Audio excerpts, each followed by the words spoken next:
This week on the fan base, we talk about parties with a chick named Molly, cowboys, and strippers. Oh yeah, heat up the hot tub.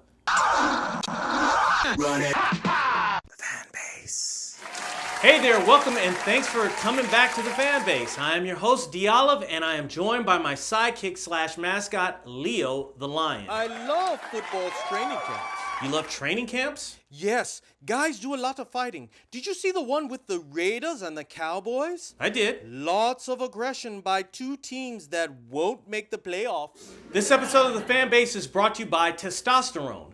Remember, the best way to take it is the all-natural way. That's by watching an episode of Mad Men. Seeing Don Draper drink and bang random women is pure man adrenaline. Natural for me is when a stripper compliments the length of my tail. Haha, dude, she's paid to say that. Speaking of cowboys and strippers, there are a lot of odd things going down with the Dallas Cowboys. See, last week, Jerry Jones had some freaky pictures turn up on the internet. It's him and a couple of young women in a bathroom. And nah, they're not his hospice nurses. But they did look like they were playing with his thermometer. His balls hang so far down south that Texas is the new Canada. He didn't do anything illegal, and he won't have to answer to Roger Goodell. But I'm sure he'll have to answer to his wife. He better watch out or she'll be getting that Shelley Sterling playbook. He may prefer to answer to Goodell instead. Then his son, Stephen Jones, is seen on a Cowboys party bus with the head of the NFL officials, Dean Blandino. This is not good at all. That's like if you're a criminal about to go to jail and you go out to party with the boss of the judge presiding over your case. That is a genius trick that I must remember. Next, the Cowboys cornerback Orlando Scandrick gets 4 games for taking the ecstasy drug, Molly. He took the drug earlier this year on vacation in Mexico. The NFL busted him because they labeled this drug as a PED. He just wanted to enhance his dancing performance at the rave. Sometimes when you're tripping out in a rave, you just want to feel the colors. You want to taste the beat. And you want to smell the guy in the corner who can't stop shitting himself. Okay, I get it. Next time I'll wear a fresh diaper.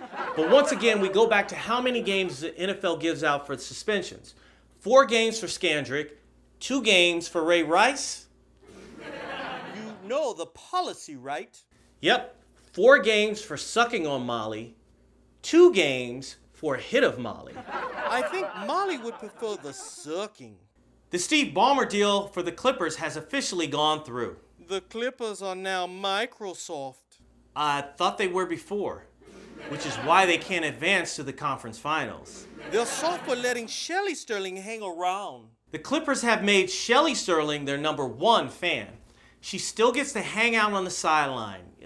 I guess a couple of billion just wasn't enough for her.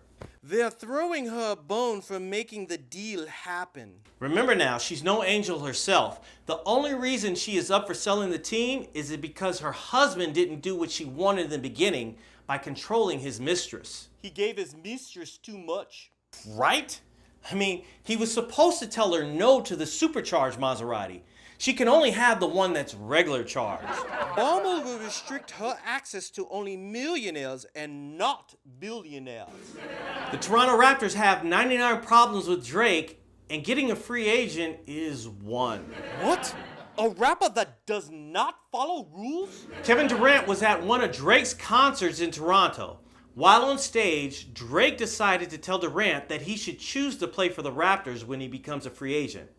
Problem? Yes. Why? Because Drake is actually an ambassador for the Raptors. He is the Duke of Dumb Shit. The NBA decided to fine Drake $25,000 for tampering. He can't use a lint roller to get out of this one. The superfan of everyone needs to realize that he can't be friends with these NBA stars anymore. Drake, you can't buy a ticket to ride on everyone's bandwagon anymore. You're a rapper, so you need every single dollar for suspenders so your pants don't drop. He could pay the fine with his Degrassi residuals. Before we go, we want to say RIP to Robin Williams, who did star in a sports comedy movie. It's called The Best of Times, and it came out in 1986. It's written by the guy who brought you Bull Durham, Ron Shelton. You should check it out. So until then, make sure you subscribe to this show and like us on Facebook. Have a good week, people. Run it.